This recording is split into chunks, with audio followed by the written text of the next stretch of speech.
Yes sir. चलो, electrophilic substitution में बच्चों पॉइंट क्रमांक 3 डालेंगे और लिखेंगे by electrophilic substitution of toluene. Now what is toluene sir, और क्या फ़र्क पड़ जाएगा बेंजीन में सर? CH3। हाँ बिल्कुल सही है, बेंजीन में CH3। अब बेंजीन में CH3 बिहेव कैसे करता है?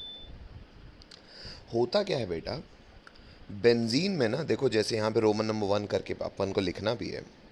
बेंजीन में व्यक्ति कभी भी कोई ग्रुप जोड़ता है ना, तो वो ग्रुप्स बेंजीन को थोड़ा सा, भाई ये तो सच्चाई है, अपन जान चुके हैं कि बेंजीन ऊपर और नीचे पाई इलेक्ट्रॉन के क्लाउड से घिरा रहता है। मतलब बेंजीन ऊपर और नीचे माइनस से घिरा रहता है।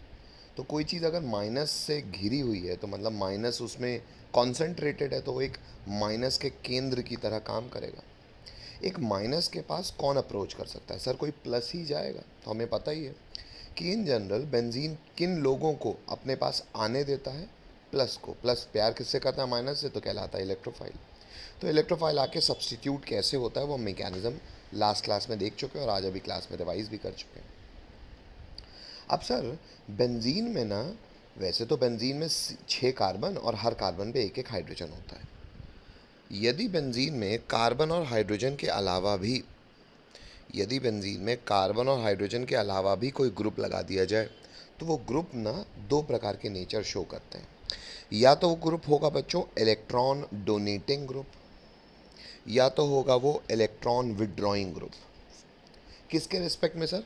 बेटा यहाँ पे हाइड्रोजन था, तो अगर कुछ भी लगाओगे तो हाइड्रोजन को हटा के अगर आपने कोई भी और ग्रुप लगाया, तो on the basis of its property वो हाइड्रोजन से या तो ज़्यादा इलेक्ट्रॉन डोनेटिंग होगा या तो इलेक्ट्रॉन विड्रॉइंग होगा। मैं हाइड्रोजन के रिस्पेक्ट में बात कर रहा हूँ। इतनी बात समझ में आ रही है सबको? हेलो? हेलो? Yes sir. चलो, तो फिलहाल अगर मैं उसमें इलेक्ट्रॉन डोनेटिंग ग्रुप लगाता हूँ, तो इलेक्ट्रॉन डोनेटिंग ग्रुप लगा के फ़र्क क्या पड़ेगा देख लीजिए। बेंजीन से अगर एक EDG जुड़ा हुआ है, अब इलेक्ट्रॉन डोनेटिंग ग्रुप कैसा होना चाहिए? जो या तो प्लस आर लगाए या तो प्लस हाइपर कॉन्जुगेशन लगाए। Now what is plus R and what is plus hyper conjugation sir? शायद हाइपर कॉन्जुगेशन मैं आपको बता चुका हूँ। मैंने आपको ये बात समझाई बताई हुई है कि sp2 हाइब्रिडाइज, अब sp2 हाइब्रिडाइज कार्बन कौन सा हो जाएगा? बेंजीन का। के बाजू में sp3 हाइब्रिडाइज कार्बन किसका हो जाएगा बेटा? मीथेन का। तो sp2 हाइब्रिडाइज कार्बन के बाजू में अगर sp3 हाइब्रिडाइज कार्बन है और उसके पास कम से कम एक हाइड्रोजन है, इसके पास तो 3 है, तो वह हाइड्रोजन के सिग्मा इलेक्ट्रॉन्स फ्लो कर सकते हैं अंदर की तरफ। याद है सबको? हेलो? Yes sir. बोलना पड़ेगा सबको। हाँ सर। ठीक है। तो अगर मैं इनफैक्ट आपको ये चीज़ ना रोमन नंबर 1 ऐसे हल्के से नहीं लिखवाऊंगा। आप इसको, चलो पहले ये फ़ोटो बना दो, फिर मैं आपको पूरा हाइपर कंजुगेशन तत्काल बनवा रहा हूँ। आप पहले फ़ोटो बना दो रोमन नंबर 1 लिख के। क्या कि बेंजीन से अगर एक EDG, EDG ब्रैकेट में आप पूरा नाम लिखिएगा। क्या मतलब होता है EDG का बच्चों? Electron donating group. Electron donating अगर ग्रुप। बेंजीन से कोई इलेक्ट्रॉन डोनेटिंग ग्रुप जुड़ा हुआ है और उसका एग्जांपल फिलहाल कौन है? CH3। CH3 इलेक्ट्रॉन डोनेट कैसे कर पा रहा है? प्लस हाइपर कॉन्जुगेशन से। अभी आप फिलहाल यहाँ रेजोनेंस मत लिखो, क्योंकि अभी आपने रेजोनेंस नहीं जाना है। अभी आप केवल प्लस हाइपर कॉन्जुगेशन लिखो। तो अगर बेंजीन रिंग से कोई इलेक्ट्रॉन डोनेटिंग ग्रुप जुड़ता है, और वो इलेक्ट्रॉन डोनेटिंग ग्रुप कैसे हो रहा है? Through hyper conjugation. लिखो। तो बेटा इलेक्ट्रॉन डोनेटिंग ग्रुप मतलब हाइपर कॉन्जुगेशन जब लगाएगा CH3 बेंजीन रिंग के ऊपर, तो क्या होगा बेटा? इलेक्ट्रॉन डेंसिटी इंक्रीज होगी। कहाँ? ऑर्थो और पैरा पोजिशन पे। मतलब जहाँ वो लगा हुआ है उसके रिस्पेक्ट में सेकेंड और फोर्थ पोजिशन। तो अब ऐसे केसेस में अगर इलेक्ट्रोफाइल आएगा, तो पहले तो इलेक्ट्रोफाइल किसी भी कार्बन पे जाके हाइड्रोजन सब्सटीट्यूट कर सकता था। अब मुझे बताइए, अब इलेक्ट्रोफाइल अब बेंजीन में आएगा तो कहाँ आएगा सर? या तो ऑर्थो में आएगा या तो पैरा में आएगा, क्योंकि वहाँ पे इलेक्ट्रॉन डेंसिटी रिलेटिवली ज़्यादा क्रिएट हो गई है। ज्यादा है। ठीक है, पहले ये फ़ोटो बना लो रोमन नंबर 1 लिख के। लिखो तो फ़ोटो, हाँ बोलो।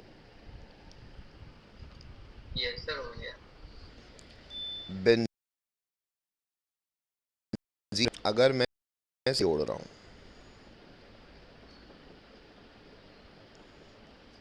तो CH3 हाइपर कॉन्जुगेशन कैसे लगाएगा सर? CH2 का एक हाइड्रोजन को अलग दिखा दो सर आप। क्यों?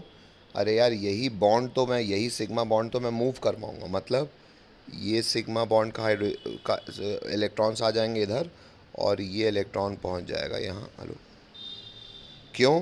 क्योंकि अरे सर ये हाइड्रोजन का इलेक्ट्रॉन अगर इस कार्बन के पास आ जाएगा तो इसको इस कार्बन के को इसके पाई इलेक्ट्रॉन की आवश्यकता नहीं है, वो ये सेकेंड वाले कार्बन को दे देगा। इससे क्या होगा? फोटो में गौर कीजिएगा बेटा, ये हाइपर कॉन्जुगेटिंग स्ट्रक्चर्स भी ऐसे रेजोनेटिंग हाइपर कॉन्जुगेटिंग स्ट्रक्चर्स भी ऐसे एरो के साथ बनाए जाते हैं ताकि समझ में आए कि ये एक दूसरे में इंटर कन्वर्टेबल है। अच्छा, ये सिंगल बॉन्ड हो जाएगा बच्चों, डबल बॉन्ड, ये हो जाएगा CH2, ये हाइड्रोजन का इलेक्ट्रॉन चला गया तो इस पे आ जाएगा H+, पर ये रहेगा यहीं पे और यहाँ पे एक एक्स्ट्रा इलेक्ट्रॉन आ जाएगा। एक्स्ट्रा इलेक्ट्रॉन आ रहा है इसलिए मैं अलग से दिखा दे रहा हूँ।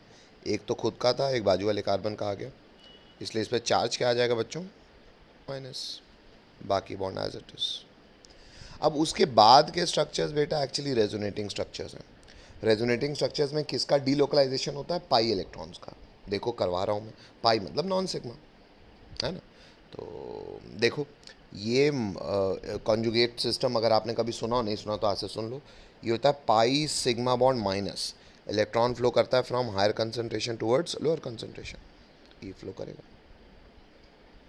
रेजोनेटिंग स्ट्रक्चर पे गौर कीजिएगा सब लोग, साफ साफ बनाना बेटा, ये ज़रूरी बात है, कॉमन सेंस वरना नहीं मिलेगा आपको। तकलीफ़ हो तो पूछ भी सकते हो। अब ये जो दो इलेक्ट्रॉन थे, एक चुन्नू एक मुन्नू, एक इलेक्ट्रॉन मैंने एक कार्बन के पास रखा, एक इलेक्ट्रॉन मैंने दूसरे कार्बन को दे दिया, ऐसा ही है ना? एक इसके पास है, एक इसको मिल गया। इन्होंने आपस में बना लिया क्या? बॉन्ड। अब ये जो दो इलेक्ट्रॉन थे ना, कौन से दो इलेक्ट्रॉन? ये जो पाई क्लाउड बना रहे थे, ये यहाँ पे। अब थर्ड कार्बन को अपने पाई क्लाउड की ज़रूरत नहीं है, पाई इलेक्ट्रॉन की ज़रूरत नहीं, क्योंकि उसको ऊपर से लाल वाला इलेक्ट्रॉन मिल गया, तो वो पाई इलेक्ट्रॉन इसको दे देगा। किसको? बाजू वाले कार्बन को। देखिए, हेलो, तो मतलब माइनस आ जाएगा बाजू वाले कार्बन पे। समझ में आ रहा है ना? साफ साफ फोटो बना रहा हूँ जान के मैं, कलर कोड यूज़ करके। अब फिर रेजोनेटिंग स्ट्रक्चर बनेगा, फिर ये पाई क्लाउड इधर जाएगा और पाई इलेक्ट्रॉन्स इधर आएंगे। मेरे पास बाजू में जगह नहीं इसलिए मैं ऐसे काम कर रहा हूँ। यहाँ पे कहानी क्या हो जाएगी? ये डबल बॉन्ड CH2, वो हाइड्रोजन H+ के फॉर्म में, देखो मैंने वहीं रखा हुआ है, मैंने उसको कहीं से जोड़ा नहीं है। ये बॉन्ड इधर, ये बॉन्ड इधर, और यहाँ पे आ जाएगा माइनस। हेलो, और फिर आखिरी आखिरी हाइपर कॉन्जुगेटिंग या रेजोनेटिंग स्ट्रक्चर क्या हो जाएगा? ये इलेक्ट्रॉन इधर, ये वापस इधर, मतलब वापस वहाँ पहुँच जाएंगे। कहाँ सर? बेटा एक इधर, एक इधर, एक इधर, ये आ जाएगा वापस CH2 और एक हाइड्रोजन पर जुड़ जाएगा। तो मतलब गौर करो, ये sp2 हाइब्रिडाइज कार्बन के बाजू में जो sp3 हाइब्रिडाइज कार्बन था जिसके पास हाइड्रोजन थे, उसके हाइड्रोजन पूरी रिंग में घूम के ट्रैवल किए कि नहीं? हाँ किए सर। जब वो घूम के ट्रैवल कर रहे थे तो वो रुके कहाँ थे? कुछ कुछ सेकेंड्स के लिए केंद्रित कहाँ थे? ऑर्थो और पैरा पोजीशन पे। इसीलिए बोला जाता है कि CH3 एक plus hyper conjugation effect, plus मतलब इलेक्ट्रॉन दे रहा है ना, इसलिए plus plus hyper conjugation effect लगा रहा है और इलेक्ट्रॉन डोनेट कर रहा है, और उसका इलेक्ट्रॉन डोनेटिंग नेचर से ऑर्थो पैरा पोजीशन पे इलेक्ट्रॉन डेंसिटी इंक्रीज हो रही है। सच्चाई ये है बेटा, कोई अगर रेजोनेंस भी लगाता है ना प्लस आर इफेक्ट, तो भी इलेक्ट्रॉन डेंसिटी इंक्रीज करता है। तो ऐसे ग्रुप्स को जो इलेक्ट्रॉन डेंसिटी इंक्रीज करते हैं रेजोनेंस या हाइपर कॉन्जुगेशन इफेक्ट के द्वारा, उन्हें हम इलेक्ट्रॉन डोनेटिंग ग्रुप कहते हैं। और वो इलेक्ट्रॉन डोनेटिंग ग्रुप ऑर्थो और पैरा पोजीशन में इलेक्ट्रॉन डेंसिटी बढ़ा के जब भी इलेक्ट्रोफाइल अब बेंजीन की तरफ आएगा तो उसको और ज़्यादा आकर्षित करते हैं। क्यों सर? अरे यार इलेक्ट्रॉन डेंसिटी बढ़ गई है ना ऑर्थो पैरा में, तो अब E+ और ज़्यादा शिद्दत से और ज़्यादा तेज़ी से अट्रैक्ट होकर आएगा। तो अगर E+ की बात करो तो उसके लिए तो अब बेंजीन रिंग एक्टिवेटेड है ना, और ज़्यादा खींचने और ज़्यादा लहटा रही है बेंजीन रिंग। हेलो, तो मेरी बात समझ में आ रही है? कि अगर मैं इंग्लिश में बोलूँ कि electron donating group activates the benzene ring towards electrophilic substitution, तो आपको ये बात हजम होगी? बोलना पड़ेगा। Yes sir. चलो ये फोटो सबने बना ली, हटा दूँ। कितने रेजोनेटिंग स्ट्रक्चर, कितने हाइपर कॉन्जुगेटिंग स्ट्रक्चर्स बनाए अपन ने बच्चों? 5। 5। ठीक है सर 4 होंगे ना? नहीं बेटा, इसको भी गिना जाएगा। क्यों? क्योंकि इसका पाई क्लाउड और इसके, फ्लिप हो गए। हाँ फ्लिप हुआ है ना बेटा, पाई क्लाउड यहाँ फ्लिप हुआ है। नहीं सर, जो इनिशियल था उसको भी गिना जाएगा जो क्वेश्चन दिया गया है। क्या बेटा? सर जिसको हमने रेजोनेट किया उसको भी गिना जाएगा। ऑब्वियसली, मतलब यहाँ मैं स्ट्रक्चर्स की बात कर रहा हूँ, कैनोनिकल फॉर्म्स की बात कर रहा हूँ। केवल यहाँ पे रेजोनेंस और हाइपर कॉन्जुगेशन में यहाँ फ़र्क ये है कि यहाँ पे पाई क्लाउड नहीं सिग्मा इलेक्ट्रॉन घूम रहा है, इसलिए बाकी है तो रेजोनेंस जैसा ही ना बेटा। रेजोनेंस में देने वाले ग्रुप का नॉन सिग्मा घूमता, यहाँ पे सिग्मा इलेक्ट्रॉन घूम रहा है, बस यही ना फ़र्क है। जिन्होंने पहली बार देखा है, अब ये बेटा पूरी ऑर्गेनिक में ऐसा मैं दिखाता रहूँगा तो, लेकिन फ़ोटो सुंदरता से बनाइए, और दिक्कत या डाउट हो तो तत्काल पूछ सकते हो। इंग्लिश में भी लिख देता हूँ, उसी के नीचे लिखेंगे बच्चों इलेक्ट्रॉन डोनेटिंग ग्रुप्स। अब मैं ब्रैकेट में आपको लिखवा रहा हूँ, जो प्लस हाइपर कॉन्जुगेशन लगाए उसको भी मानूंगा मैं, और जो प्लस आर लगाए उसको भी मानूंगा मैं। प्लस आर ग्रुप के एग्जांपल बताओ सर। रुक जाओ बेटा, समय आने पे आता जाएगा, अभी प्लस हाइपर कॉन्जुगेशन पता चल गया, वो एक इलेक्ट्रॉन डोनेटिंग ग्रुप है। तो लिखेंगे electron donating group activates the ring, किसके लिए? Towards electrophilic substitution reactions.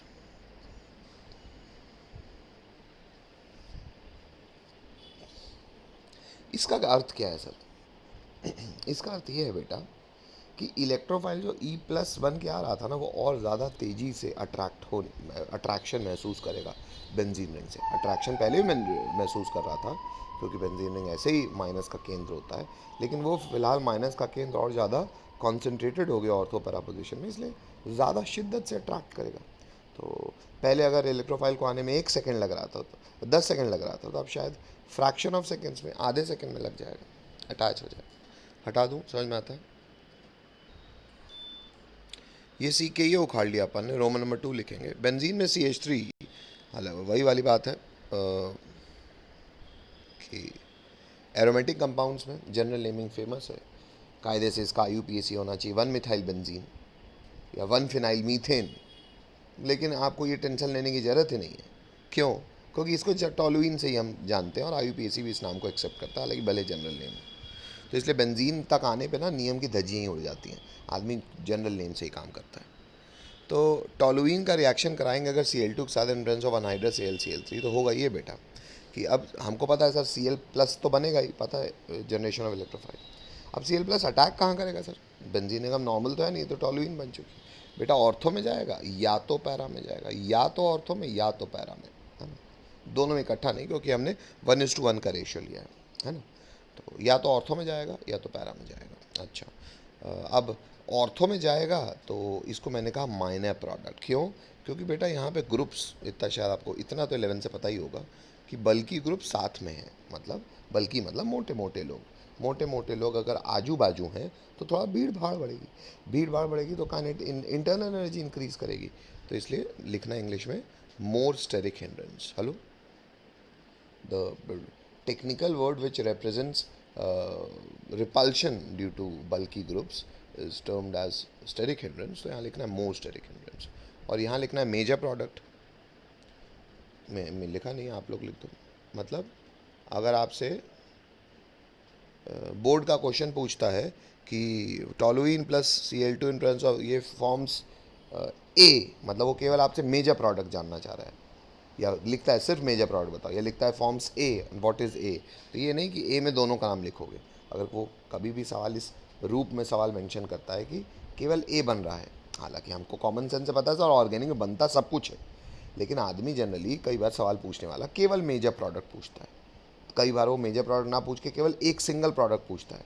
तो अगर तुमको ये 2 बन भी रहे हैं, मैं कहता हूँ 20 बन रहा है। अगर तुमसे कोई एक प्रोडक्ट पूछेगा तो वही ना बताओगे भाई। किसी घर में मैं कहता हूँ 20 लोग रहते हैं, लेकिन कोई बाहर से अगर आएगा और पूछेगा बताओ ये किसका घर है, तो 20 के 20 सामने थोड़ी जा जाएंगे भाई। घर के मालिक का बाप का, सबसे बड़े आदमी का नाम लिया जाएगा। लो, हेलो। yes तो sir, वैसे ही यहाँ पे मेजर प्रोडक्ट का नाम लो, ये आपको सवाल का रुझान से देखना पड़ेगा ना। बाकी इन जनरल तो माइनर भी लिखा जाता है इसे। चलो आगे बढ़ें। पर आप ये ऑब्जर्व करोगे कि Cl2 का जब भी आप रिएक्शन सनलाइट की मौजूदगी में कराओगे तो एडिशन रिएक्शन ही हो जाएगा। क्यों? क्योंकि एक्सट्रीम टेम्परेचर यहाँ पे पाई जो बेंजीन की रेजोनेंस स्टेबलाइजेशन होता है ना उसको तोड़ देगा और Cl लग जाएगा। तो मतलब यहाँ पे जो ये एक्सपेरिमेंटल जानकारी है बेटा, तो यहाँ पे जो प्रोडक्ट बना वो बना C6, हाइड्रोजन भी कहीं गया नहीं है, C6H6Cl6। मैं फॉर्मूला भी लिख देता हूँ, C6H6Cl6। इसलिए कई लोग बच्चों इसे इन जनरल 666 भी लिखते हैं। अब भले बेंजीन बचा नहीं है बच्चों, देख लो ये साइक्लोहेक्सेन बन गया है, लेकिन फिर भी ये जनरल नेम इसका बड़ा फेमस है और जनरल नेम है इसका बेंजीन हेक्साक्लोराइड। भले बेंजीन बचा नहीं है फिर भी कहलाता बेंजीन हेक्साक्लोराइड है। कई लोग इसका दूसरा नाम कहते हैं गैमेक्सेन। और सर इतना फेमस क्यों है ये? क्योंकि इसका डे टू लाइफ में बहुत भयंकर इस्तेमाल है। It is a powerful insecticide, कीटनाशक है। खेतों वेतों में आज की तारीख में पर्याप्त इस्तेमाल होता है। और वही अगर आप Cl2 एक्सेस में यूज़ कर लें तो, लेकिन AlCl3 की मौजूदगी में, सनलाइट की मौजूदगी में नहीं, तो सब्स्टिट्यूशन रिएक्शन हो जाएगा और सारे हाइड्रोजन हट के Cl लग जाएगा। ये कहलाएगा पर क्लोरोबेंजीन। C6Cl6 तो 6 लिखा। अच्छा, अब यहाँ पे एक्चुअली डार्क लिखने की ज़रूरत नहीं है बेटा। हाँ, लेकिन व्यक्ति फिर भी लिखता पता है क्यों है? कि सनलाइट नहीं है। क्योंकि Cl2 को अगर सनलाइट की मौजूदगी में बेंजीन दिखा दिया जाता है तो एडिशन हो जाता है। तो यहाँ पे इसको कंट्रास्ट करके लिख रहा हूँ मैं कि यहाँ सनलाइट नहीं होने चाहिए, मतलब यहाँ पे डार्क होना चाहिए। समझ में आ रहा है? वरना नॉर्मली मैंने इलेक्ट्रोफिलिक सब्स्टिट्यूशन में Cl2 और AlCl3 के साथ डार्क नहीं लिखा था। अब मैं यहाँ डार्क मेंशन इसलिए कर रहा हूँ क्योंकि एक्सेस में Cl2 यूज़ करोगे और हल्की सी धूप दिख गई तो बेंजीन एडिशन रिएक्शन दिखा देगा। हेलो, इसलिए धूप नहीं दिखना तो डार्क अलग से मेंशन करा है। कोई दिक्कत, बोलना पड़ेगा बच्चों।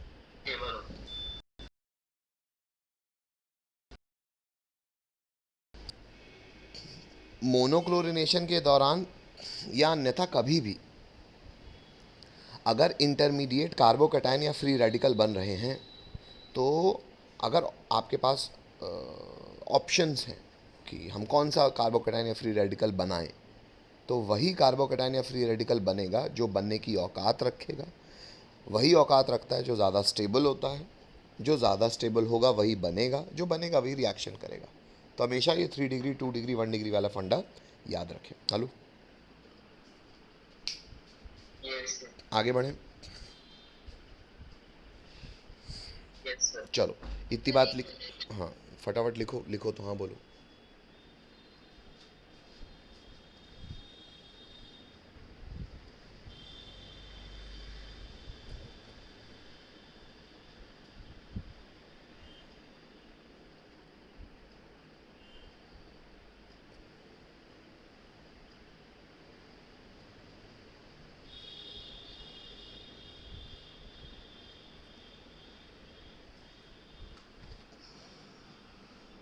यस सर, हो गया। चलो हटा दो बच्चों।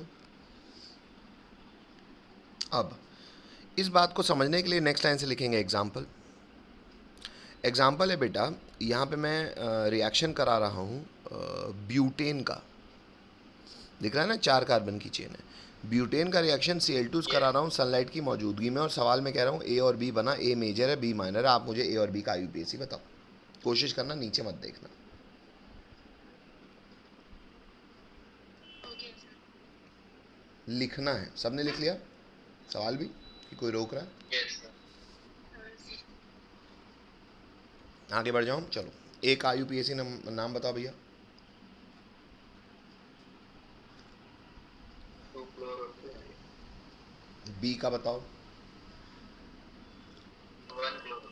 फ़र्क क्यों पड़ा सर? क्योंकि हाँ, यहाँ पे सर फ्री रेडिकल 2 डिग्री बनेगा, चाहे यहाँ बना लो चाहे यहाँ बना लो, बात तो सेम है सर। 2 क्लोरो बनेगा और यहाँ पे ना, यहाँ 1 क्लोरो बनेगा। 2 डिग्री की स्टेबिलिटी ज़्यादा होगी 1 डिग्री से, इसलिए वो मेजर प्रोडक्ट होगा। कोई दिक्कत? हाँ सर. चलो एक एग्जाम्पल करके एक चीज़ और लिख लीजिए, या क्वेश्चन करके लिख लो। ये नोट तो ख़त्म होता है तो क्वेश्चन करके लिख लो। बच्चों यहाँ पे एक एल्कोहल है, ठीक है। एल्कोहल का रिएक्शन मैं करा रहा हूँ HCl के साथ in presence of Lucas reagent या हीट, कुछ भी कर दो। क्या बनेगा, सीधा प्रोडक्ट ही बना लो। हमें शायद ये पता है सर, अल्काइल हैलाइड बनाना हमने सीखा हुआ है। हाँ सर, अराइल हैलाइड ऐसे नहीं बनता है। तो कहने का मतलब ये है कि जो एरोमेटिक OH है, मतलब जो sp2 हाइब्रिडाइज्ड बेंजीन रिंग से जुड़ा OH है, वो उसको नहीं है छेड़ूंगा सर मैं। हाँ, अल्काइल ग्रुप यानी कि ये sp3 हाइब्रिडाइज्ड कार्बन से जुड़ा हुआ OH, इसको मैं ROH की तरह ट्रीट करूँगा। और ये मुझे पता है कि ROH का रिएक्शन अगर HCl से कराओ हीट या लुकास रिएजेंट की मौजूदगी में, तो टूट जाता है और Cl लग जाता है। गौर कर पा रहे हो बच्चों, मैंने केवल Cl यहाँ लगाया, Yes. और कहीं नहीं। हेलो, बिकॉज ये मेरे लिए कैसा रिएक्शन है, अल्काइलाइड का प्रिपरेशन क्रमांक 1 फ्रॉम एल्कोहल में लुकास रिएजेंट वाला। अब कई लोग सवाल ये पूछते हैं Yes. कि क्यों यार एरोमेटिक वाला, मतलब बेंजीन रिंग से जुड़ा OH भी तो हट के Cl लग सकता था, क्यों नहीं लगाया? तो उसका जवाब मैं नीचे लिख रहा हूँ रीज़न करके। तो रीज़न लिखेंगे रोमन नंबर 1। रोमन नंबर 1 में मैं ऊपर वाले बेंजीन से जुड़े OH को OH लिख रहा हूँ, लेकिन नीचे वाले OH को मैं लिख भी नहीं रहा, उसको मैं ROH करके लिख रहा हूँ, ताकि मेरे को हिंदी थोड़ा सा ध्यान रहे मन में। ये इंग्लिश आप ही के लिए बस है ना, आपको कोई फ़ोटो बनानी नहीं है, फ़ोटो केवल मैं आपके लिए बना रहा हूँ कि नीचे वाले CH2OH को मैं ROH मान रहा हूँ, ऊपर वाले को नहीं मान रहा हूँ। क्यों? इंग्लिश पूरी करूँगा। ऊपर फ़ोटो बन गई, हटा दूँ, कोई रोक रहा है? नहीं रोक रहा। इंग्लिश लिखेंगे बच्चों।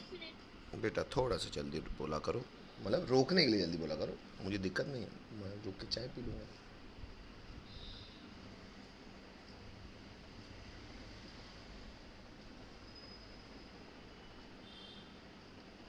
यस सर, हो गया। चलो, रीज़न में फ़ोटो बना लो। अरे फ़ोटो या ROH वाली बनाओ तो हाँ बोलो। Yes, sir. बना ली हो? चलो इंग्लिश लिखो फिर बेटा। इंग्लिश लिखी हुई है यहाँ पे कि aromatic alcohol do not react with aliphatic alcohols, sorry aromatic alcohol do not react like aliphatic alcohols as their bond order is more due to resonance effect. पहले इंग्लिश लिखो, फिर इस पे हिंदी में चर्चा करता हूँ।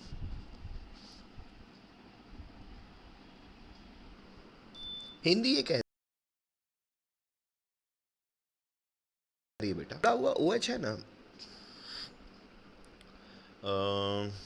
ये भी आपको बता ही देता हूँ।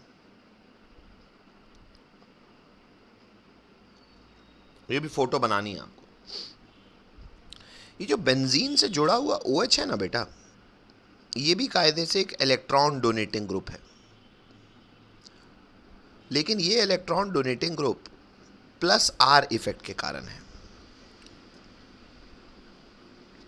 ये भी इलेक्ट्रॉन डेंसिटी क्रिएट करता है ऑर्थो पैरा पोजीशन, लेकिन ना ये +R इफेक्ट की तरह है। क्यों सर +R मतलब? बेटा +R मतलब अपना नॉन सिग्मा इलेक्ट्रॉन रिंग को देगा, तो प्लस मतलब देगा और R मतलब रेजोनेंस के थ्रू, क्योंकि नॉन सिग्मा इलेक्ट्रॉन दे रहा है।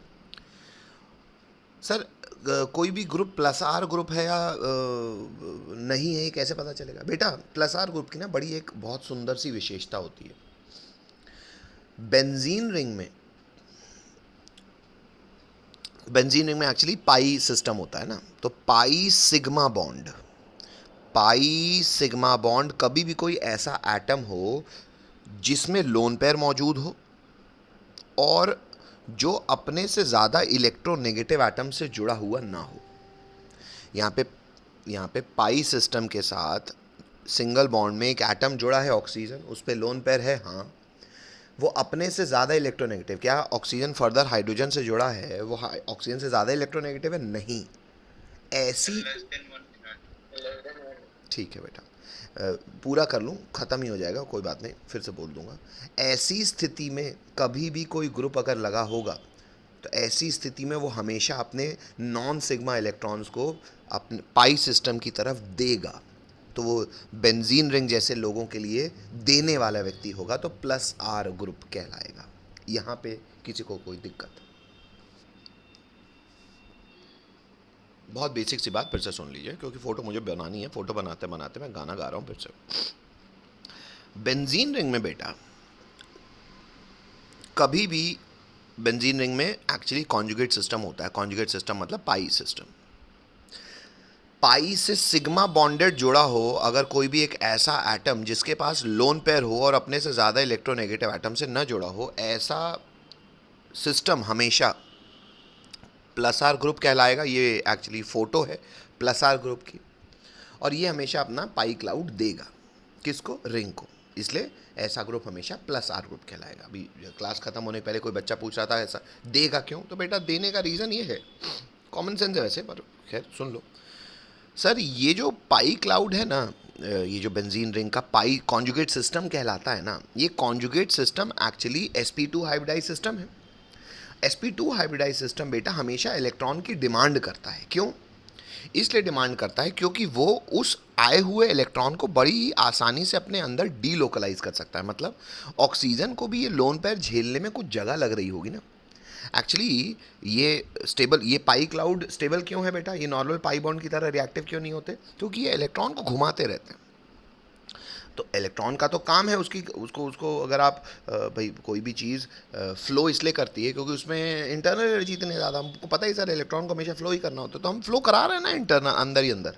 इसलिए तो बाहर इसको मुंह मारने की ज़रूरत नहीं, इसलिए तो बाहर रिएक्टिविटी नहीं शो करता ये, क्योंकि इंटरनल डीलोकलाइजेशन में घूमता रहता है। इट इज़ लाइक दिस कि इतनी अच्छी कंजम्पशन है हमारा, जैसे चाइना कुछ भी बना लो बाहर बिका तो बिका, वरना इंटरनली कंज्यूम हो जाएगा। इसी ने ना इकॉनमी इतनी बढ़ गई कि उन्होंने कभी प्रोडक्शन करने के पहले सोचा ही नहीं। इतना ज़्यादा कंजम्पशन है कि अगर बिका बिका नहीं बिका तो खुद है खा लेंगे। हेलो, खुद भी तो खाना है, पेट भरना है, भाई भूखों थोड़ी मरेंगे।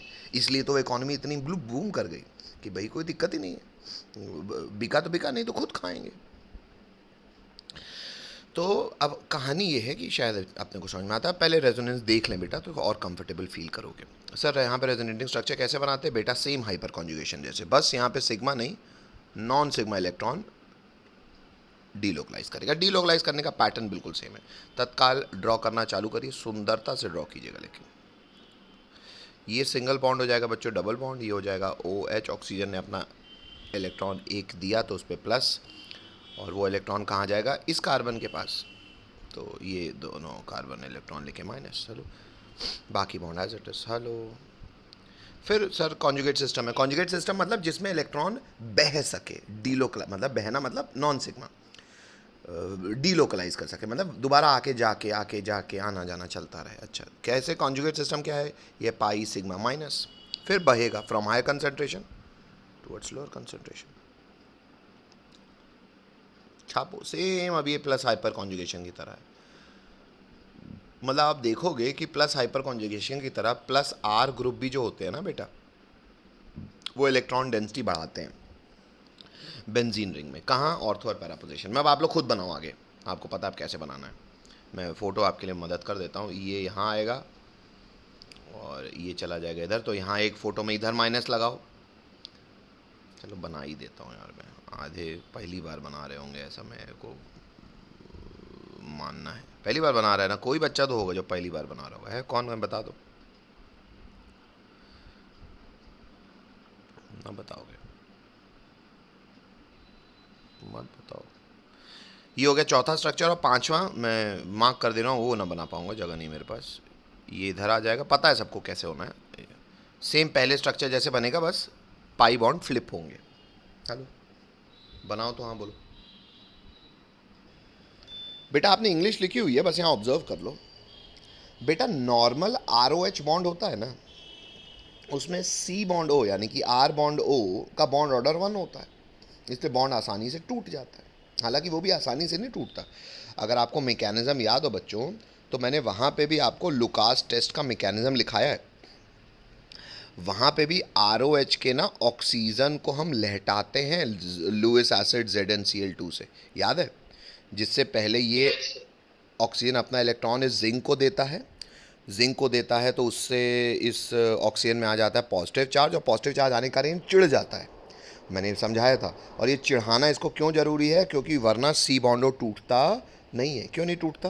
क्योंकि सर बॉन्ड ऑर्डर बहुत छोटा है, सॉरी बॉन्ड लेंथ बहुत छोटी है, दोनों सेकेंड पीरियड एलिमेंट है। तो बड़े मुशक्क़त मेहनत के बाद फिर धीरे धीरे ये ऑक्सीजन इलेक्ट्रॉन ले जाता है और इस पर प्लस आता है। इसको स्लो स्टेप भी लिखा था, याद है? भूल गए नालायकों? बोलो। अच्छा, तो सर जब बॉन्ड ऑर्डर 1 था, बॉन्ड ऑर्डर मतलब बच्चों R बॉन्ड O के बीच में सिंगल बॉन्ड था, तब भी इसको तोड़ना इतना कठिन था। तो सर एरोमेटिक के तो केस में बॉन्ड ऑर्डर ही बढ़ गया है। कैसे? आप देखो 5 रेजोनेटिंग स्ट्रक्चर हैं बच्चों, 1 2 3 तीन रेजोनेट मतलब 60% ऑफ द रेजोनेटिंग स्ट्रक्चर्स में इसके ये सी और ओ के बीच का बॉन्ड डबल बॉन्ड है, ना कि सिंगल।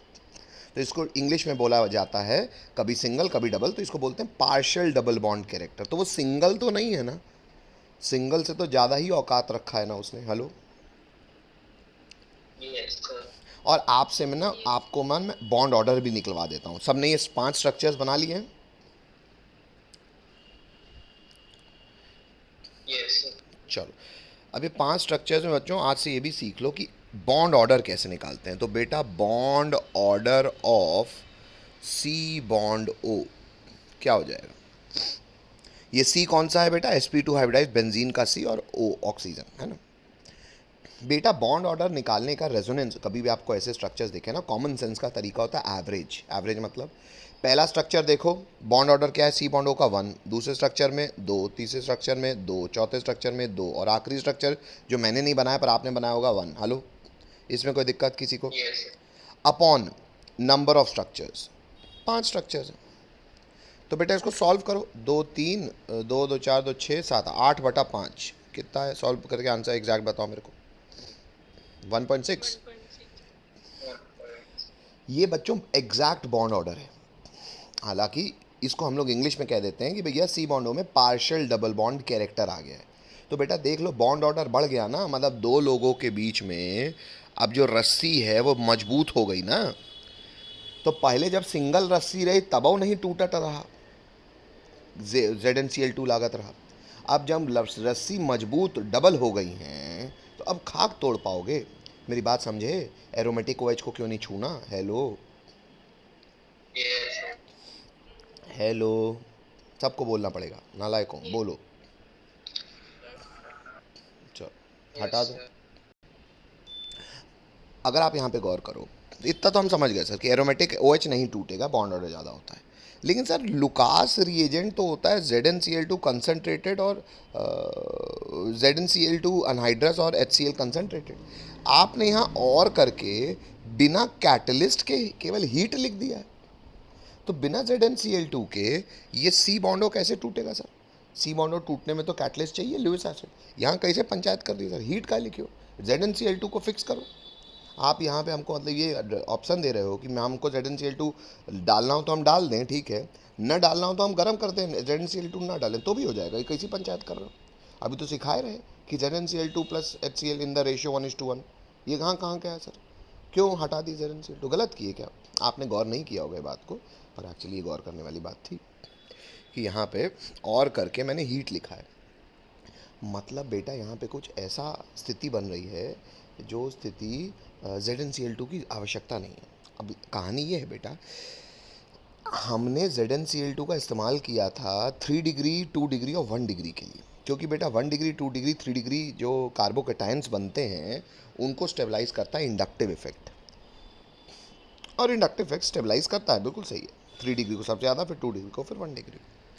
बेटा यहाँ पे जो लेकिन CH2 बॉन्ड OH, यहाँ पे जो एलिफेटिक ये जो ROH है ना, इसका जो ये R है ना, इस पर अगर प्लस आता है ना, जैसे OH निकलेगा और इस पर प्लस आएगा, इस पर कार्बोकेटायन। ये कार्बोकेटायन बेटा कोई नॉर्मल कार्बोकेटायन नहीं है, ये बाहुबली टाइप का कार्बोकेटायन है। एक होता है कि मजबूत आदमी, मजबूत आदमी मतलब जैसे सुल्तान का सलमान खान मजबूत था। लेकिन एक होता है बाहुबली, मतलब रजनीकांत टाइप कि भैया इस तहसील 200 लोग 200 मार देंगे। तो ये एक्स्ट्रा स्टेबिलिटी प्लस है इसमें। क्यों? एक्चुअली बेटा इंडक्टिव इफेक्ट और रेजोनेंस इफेक्ट में और हाइपर कॉन्जुगेशन दोनों में उतना ही फ़र्क है। सच्चाई ये है कि इंडक्टिव इफेक्ट भी स्टेबलाइजेशन इफेक्ट है, पर इट इज़ लाइक सुल्तान का सलमान खान हीरो, स्टेबलाइज्ड है, स्टेबल है, it is like inductive effect. But resonance और hyperconjugation are like Baahubali की ताकत, वो आउट ऑफ लीग है, it is supernatural power. तो वो रेजोनेंस और हाइपर कॉन्जुगेशन देता है, मतलब मैं स्ट्रेंथ कंपैरिजन करा रहा हूँ। और एक्चुअली बेटा यहाँ पे जब प्लस आता है ना तो ये प्लस रेजोनेंस स्टेबलाइज्ड होता है। तो यहाँ ये वाला कार्बोकेटायन बनना एक्चुअली क्या है, सी बॉन्ड O टूटेगा तो कार्बोकेटायन बनेगा, ये बनना चाहता है। क्यों? क्योंकि इसको इंटरमीडिएट बनने में बहुत मज़ा आएगा, क्योंकि भाई बाहुबली वाली शक्ति मिल जाएगी। तो एक्चुअली यहाँ पे तुमको लुइस एसिड की ZnCl2 की आवश्यकता इसलिए नहीं है क्योंकि ये कार्बोकेटायन स्टेबल नहीं है, एक्स्ट्रा स्टेबल है, तो बनेगा नहीं, बहुत तेज़ी से बनेगा। तुम बॉन्ड नहीं भी तोड़ोगे तो खुद अपने आप अपना बॉन्ड तोड़ देगा। मेरी बात समझ रहे हो कि यहाँ पे मैंने ZnCl2 हटा के हीट भी क्यों कह दिया, क्योंकि यहाँ बनने वाला carbocation is like Baahubali stabilize. Hello hello, Yes, sir. अच्छा, तो अब ये बाहुबली स्टेबलाइजेशन को कैसे समझना है आइए देख लें। रोमन नंबर 2 में वही समझा रहा हूँ मैं। फ़ोटो बना लो बेटा, ये फ़ोटो बनाओ और बेंजीन रिंग के बाजू वाले कार्बन इज बेंजाइलिक कार्बन, उस पर plus is known as benzylic carbocation. तो लिखेंगे benzylic carbocation is more stable than 3 degree carbocation, hence it is formed without catalyst. इतना लिखो, लिखो तो हाँ बोलो। चलो टूटी टूटी बस ये देख लो बेटा, ये 3 डिग्री कार्बोकेटायन है, इसको बना लो फोटो। R3 जगह लगा है। 3 degree carbocation stabilized by inductive effect plus I, but benzylic carbocation ये दोबारा बना लिया photo, is stabilized by more powerful resonance effect. और बेटा ये फ़ोटो भी बनानी है, मैं एक काम करता हूँ, मैं स्क्रीनशॉट भेज देता हूँ बच्चों को, क्योंकि मेरे 11वीं क्लास का टाइम हो गया। और पहले समझ लो, वही वाली बात मैं कह रहा हूँ कि वो इंडक्टिव से और ये मोर पावरफुल रेजोनेंस से स्टेबलाइज है। मैं दिखा भी रहा हूँ कैसे स्टेबलाइज्ड है। सर ये CH2 प्लस है, बेंजाइलिक कार्बोकेटायन CH2 प्लस है बेटा। एक्चुअली ये जो CH2 प्लस है ना, बेंजीन रिंग के लिए कैसा ग्रुप है, बेंजीन रिंग के लिए CH2 plus minus R group है। रेजोनेंस इफेक्ट ज़रूर लग रहा है, लेकिन बेंजीन रिंग के लिए जैसे बाकी लोग प्लस R थे ना, अभी जो अपन ने OH देखा था, CH2 प्लस बेंजीन रिंग के लिए कैसा ग्रुप है, माइनस R, क्योंकि वो रिंग से खींचेगा। क्यों, अरे सर उसमें इलेक्ट्रॉन की कमी है ना, पॉजिटिव है, लेकिन कॉन्जुगेट सिस्टम है। कैसे, पाई सिग्मा बॉन्ड एक ऐसा एटम जिसमें पॉजिटिव चार्ज है, पॉजिटिव चार्ज मतलब खाली ऑर्बिटल, तो उसमें पॉक से ये पाई क्लाउड आ जाएगा। तो प्लस यहाँ पे आया, फिर पाई सिग्मा प्लस, अब इलेक्ट्रॉन बस खींचेगा दूसरी तरफ मतलब ऐसे, तो अब पॉजिटिव चार्ज दूसरे में आ जाएगा यहाँ, फिर देखो यहाँ खींचेगा तो आ जाएगा यहाँ, फिर वापस यहाँ खींचेगा तो ये वापस यहीं बन जाएगा। ये इसने नहीं बनाया, मैं लिख देता हूँ ये CH2 प्लस। हेलो,